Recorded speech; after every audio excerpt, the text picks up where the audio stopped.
Hello guys, कैसे हो आप लोग। आज हम लोग बात करने वाले हैं भगवान परशुराम के भार्गवास्त्र vs भगवान महादेव के पाशुपतास्त्र के बारे में।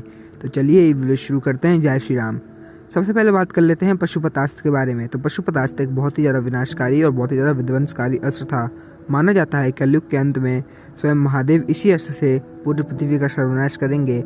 और पाशुपतास्त्र के बारे में ये बात है कि जब इसको पूरी शक्ति से चला दिया जाए तो ये पूरे के पूरी पृथ्वी का भी सर्वनाश कर सकता था। ये बहुत ही ज़्यादा बलशाली अस्त्र था। ये अस्त्र बहुत ज़्यादा रेयर भी था। ये महाभारत के टाइम में कर्ण, द्रोणाचार्य और अर्जुन के पास था। ये बहुत ही ज़्यादा शक्तिशाली अस्त्र था। और दूसरी तरफ बात की जाए भगवान परशुराम जी के भार्गवास्त्र के बारे में, तो भार्गवास्त्र का अजय वेपन था। मतलब भार्गवास्त्र को काटा नहीं जा सकता था। और भार्गवास्त्र भगवान परशुराम जी की तपस्या से बना था। ये इतना शक्तिशाली था कि कई सारी पृथ्वियों का सर्वनाश कर सकता था। ये एक साथ कई सारे हजारों, करोड़ों और अरबों तीर गिराता था। जब भार्गवास्त्र चलाया जाता था तो इसमें से करोड़ों और अरबों तीर गिरते थे और वह जलते हुए तीर पूरे सम्रांगण में घूमने लगते थे। भार्गवास्त्र का प्रतिकार नहीं किया जा सकता था। भार्गवास्त्र को रोक पाना असंभव था। भार्गवास्त्र एक अजय और सबसे शक्तिशाली अस्त्रों में से एक था। भार्गवास्त्र एक बहुत ही ज़्यादा विनाशकारी अस्त्र भी था। इसका ज्ञान बहुत ही कम योद्धाओं के पास था। महाभारत के टाइम में सिर्फ एक ही योद्धा था जिसके पास भार्गवास्त्र का ज्ञान था। वह था सूर्यपुत्र कर्ण। इसे भगवान परशुराम जी ने कर्ण को दिया था। भार्गवास्त्र एक स्पेशल वेपन था।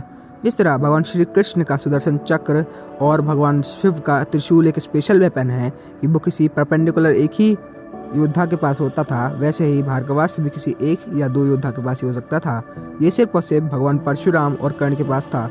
ये इतना विनाशकारी था कि जब कर्ण ने इसको सबसे छोटे रूप में चलाया था तब भी इसने लगभग 1.5 यक्षोणी सेना का सर्वनाश कर दिया था। अब बात कर लेते हैं कि अगर भार्गवास्त्र और पाशुपतास्त्र आमने सामने आते तो क्या होता। तो इसका सिंपल सा आंसर ये है कि अगर भार्गवास्त्र चला दिया जाता और बदले में पाशुपतास्त्र चलाया जाता तो पाशुपतास्त्र भार्गवास्त्र को नहीं काट सकता, क्योंकि भार्गवास्त्र एक अजय वेपन है। अजय वेपन मीन्स जिसको काटा नहीं जा सकता। भार्गवास्त्र की स्पेशलिटी ही यही थी कि उसको काटा नहीं जा सकता। लोग अस्त्रों की शक्ति भगवान के ऊपर से जज करते हैं।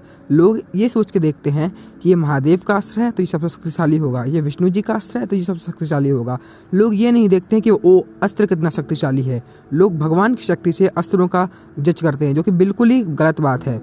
क्योंकि अगर ऐसा होता तो भगवान श्री कृष्ण कभी नहीं कहते कि मेरा सुदर्शन चक्र एवं भगवान शिव का त्रिशूल भी कर्ण के कवच को नहीं भेज सकता था, क्योंकि ये दोनों तो भगवान शिव और विष्णु के अस्त्र थे। और वहाँ सामने तो वो कवच कुंडल भगवान सूर्यदेव का अस्त्र था। तो क्या भगवान शिव और विष्णु सूर्यदेव से कम थे क्या? नहीं, भगवान शिव और विष्णु सूर्यदेव से कहीं ज़्यादा गुना शक्तिशाली थे।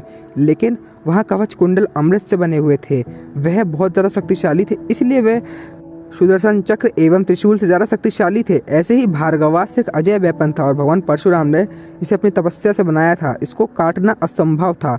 हाँ, भले पाशुपतास्त्र एक बहुत ही शक्तिशाली वेपन था, लेकिन वो भार्गवास्त्र को काट नहीं सकता था।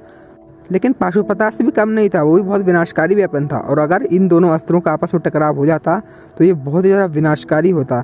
लेकिन ज़्यादा चांसेस यही हैं कि भार्गवास्त्र जीत जाता, क्योंकि जब अर्जुन ने भार्गवास्त्र को देखा था तो अर्जुन ने ये कहा था कि मैंने इतना विनाशकारी और इतना शक्तिशाली अस्त्र कभी नहीं देखा, इसलिए मैं यहाँ से भाग जाता हूँ, क्योंकि अगर मैं जिंदा रहूँगा तभी तो युद्ध जीत पाऊँगा। तो इससे आप देख सकते हो जब अर्जुन खुद ये मान लेते हैं कि वह अस्त्र सबसे ज़्यादा शक्तिशाली है। और अर्जुन तो नारायणास्त्र, पशुपतास्त्र जैसे अस्त्र देख चुके थे, लेकिन उन्होंने भार्गवास्त्र को उनसे ज़्यादा शक्तिशाली बता दिया था।